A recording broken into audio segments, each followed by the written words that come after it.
Hello dear students, welcome in English class. Today's topic is related to synthesis.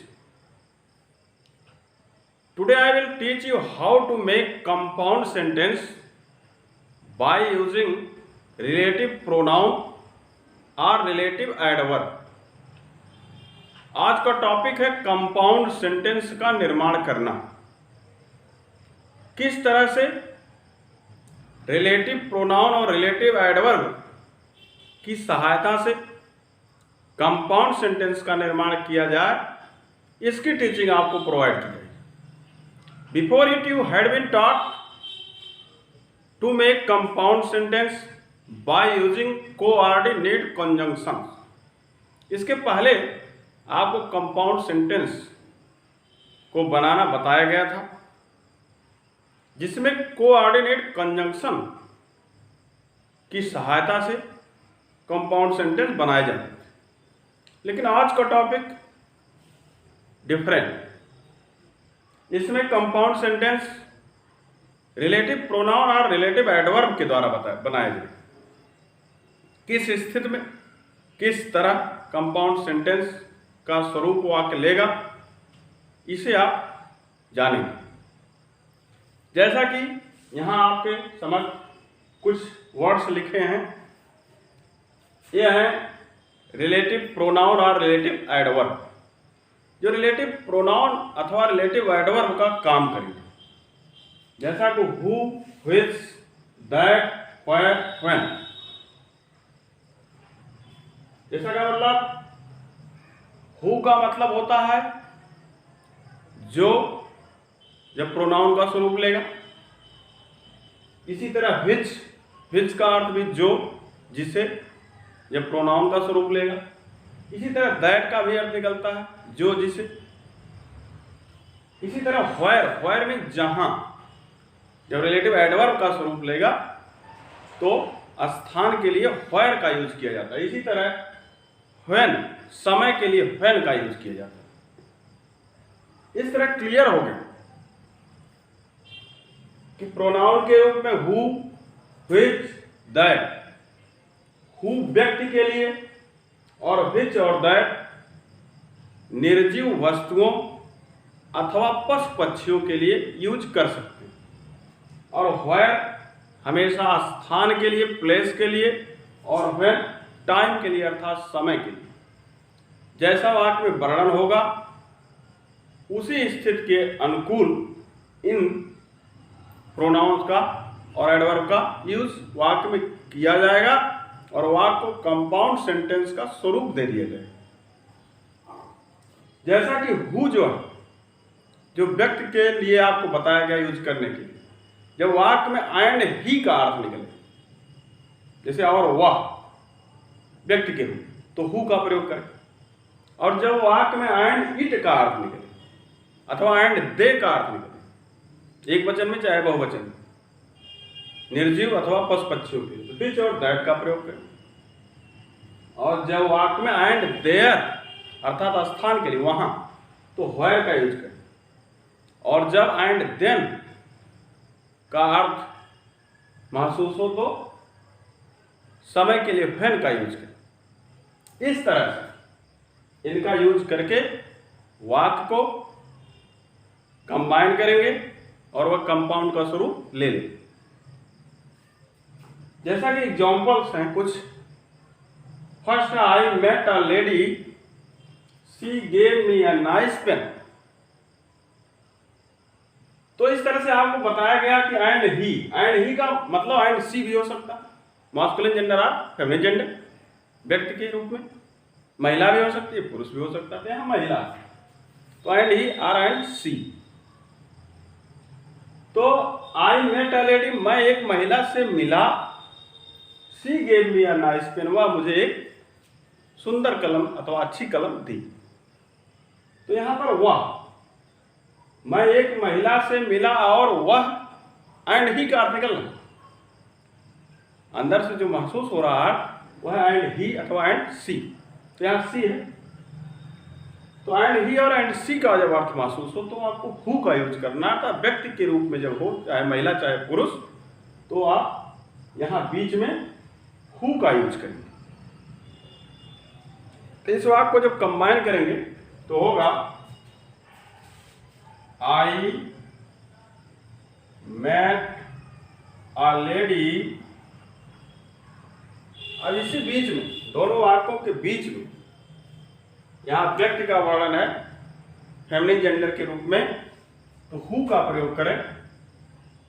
Who, अब आप सी के स्थान पर ही हु लिखे हैं जो, यहाँ हुआ लिखा था आपने उसे जो कर दिया, जो शब्द जोड़ करके वाक्यों को कंबाइन कर दिया गया। Who gave me a nice pen.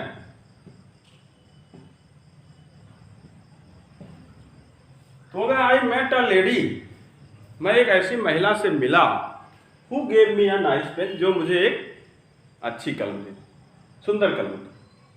तो यह सेंटेंस जब आप कंबाइन किए दोनों को तो कंपाउंड का स्वरूप ले लिया। किसके माध्यम से? रिलेटिव प्रोनाउन के माध्यम से।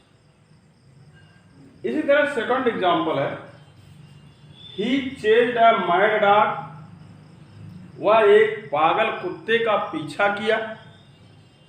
कोई व्यक्ति रहा होगा मारने के लिए, दंडित करने के लिए, कुछ भी, किसी भी पर्पस से वो पागल कुत्ते का पीछा किया। फिर कहा इट रैन अवे, वह भाग गया, अर्थात वह कुत्ता भाग गया, द डॉग रैन अवे। यहाँ पर इट का अर्थ निकला, तो आपको पहले ही बताया गया कि एंड इट का अर्थ निकला अथवा एंड दे, वस्तु के रूप में अथवा किसी पशु पक्षी के रूप में। तो वहाँ विच आप दैट का यूज कर सकते हैं। तो यहाँ इट के स्थान पर आप विच का प्रयोग करें तो निश्चित रूप से वाक्य कंबाइन होगा और कंपाउंड का स्वरूप लेगा। तो होगा ही chased a mad dog, he chased a mad dog, वह एक पागल कुत्ते का पीछा किया। अब दोनों वाक्यों के बीच में इस वाक्य को उसमें कंबाइन करना है, तो आप इट यहां दिखाई दिया पशु पक्षी के लिए अर्थात कुत्ते के लिए, तो हिच का प्रयोग कर सकते हैं। हिच रैन अवे,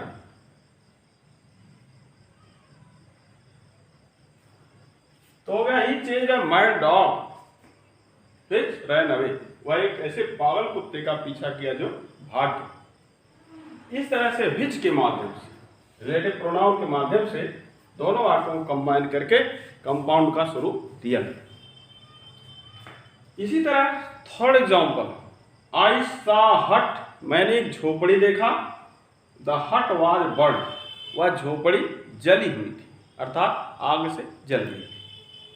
इस तरह से यहां पर किसी वस्तु का वर्णन है, निर्जीव, तो आपको बताया गया विच आप दैट का यूज बीच में कर सकते हैं। तो माना कि दैट का यूज करें हम, तो आई सा आ हट, अब यहां हट है, उसी हट को यहां द हट के रूप में शो किया गया है। अब इसके स्थान पर रिलेटिव प्रोनाउन विच और दैट का यूज कर सकते हैं। तो दैट का यूज करें, दैट वाज बर्न। यहां दैट के माध्यम से दोनों वाक्यों को कंबाइन किया गया और वाक्य कंपाउंड का स्वरूप लिया। तो आई सा हट दैट वाज बर्न, मैंने एक ऐसी झोपड़ी देखा जो जली हुई। इस तरह से आपको हु और विच और दैट रिलेटिव प्रोनाउन के माध्यम से कंपाउंड सेंटेंस कैसे बनाया जाए ये बताएगा। आई होप आपके समझ में आया होगा, निश्चित रूप से आया होगा, कोई डिफिकल्ट नहीं है, इजी। इसी तरह नेक्स्ट एग्जांपल है, he is going to Haridwar, वह हरिद्वार जा रहा। He will bath in the Ganga, वह गंगा में स्नान करेगा। यहां पर जो अंदर से अर्थ महसूस हो रहा है वो स्थान का, हरिद्वार जाएगा, वहां गंगा में स्नान करेगा, वहां छिपा। किसी भाग में क्लियर भी हो सकता है, देयर लिखा भी हो सकता है, तो देयर को रिमूव करेंगे, होयर लिखेंगे। स्थान के लिए आपको बताया गया हुआ है। अगर माना कि वाक्य में देयर क्लियरली लिखा हो तो उस देयर को रिमूव किया जाएगा। यहाँ पर देयर हिडन है, छिपा हुआ, वहां पर वह गंगा में स्नान किया, तो वहां छिपा हुआ आपको स्थान का वर्णन है, होयर का प्रयोग करेंगे। हो गया, he is going to Haridwar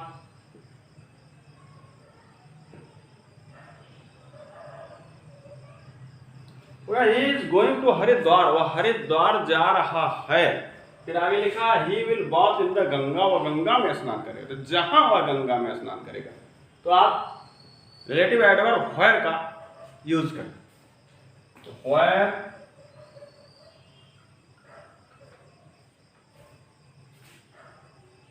he will both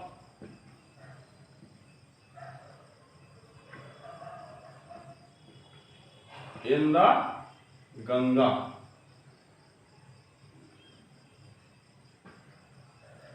इस तरह से हो गया। He is going to Haridwar where he will bath in the Ganga, वह हरिद्वार जा रहा है जहां पर वह गंगा में स्नान करेगा।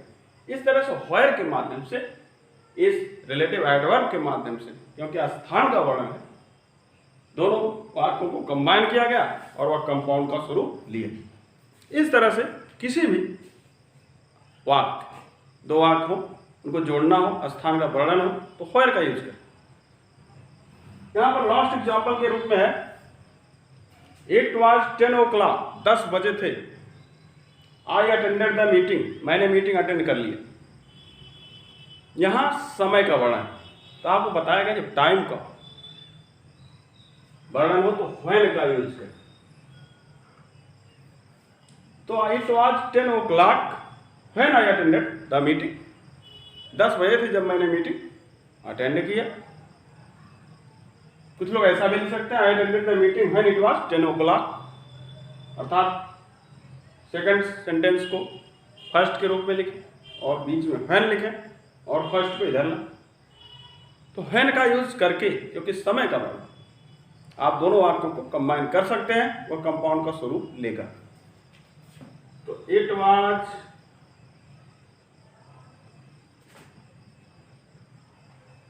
10 o'clock, बीच में व्हेन का यूज करें, when I attended the meeting.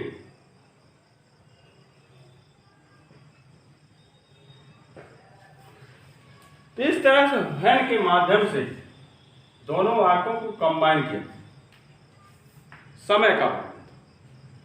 तो इस तरह से रिलेटिव प्रोनाउन और रिलेटिव एडवर्ब के माध्यम से वाक्यों को कंबाइन करके कंपाउंड का स्वरूप दे सकते।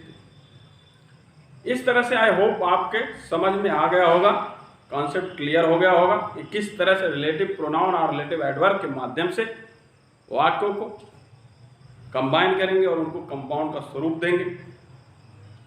आप इसका अभ्यास कर लेंगे अपनी ग्रामर बुक से, तो निश्चित रूप से आपको कॉन्सेप्ट और क्लियर होगा। If you have any problem you can share it, यदि कोई समस्या है तो आप उससे शेयर कर सकते हैं, कमेंट, मैसेज, फोन आदि के माध्यम से।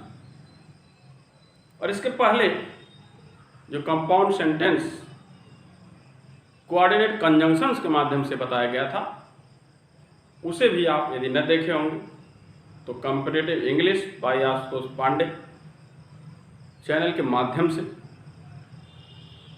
जो उसकी टीचिंग प्रोवाइड की गई उस वीडियो के माध्यम से, उसे भी आप सर्च करें और देखें, तो निश्चित रूप से आपको कंपाउंड सेंटेंस का बिल्कुल कॉन्सेप्ट क्लियर हो जाएगा। इस टॉपिक में यहीं तक आज का क्लास ओवर, समाप्त हुआ। Today's class is over. अब नेक्स्ट टॉपिक लेकर पुनः आपसे मिलेंगे। Thank you so much, bye.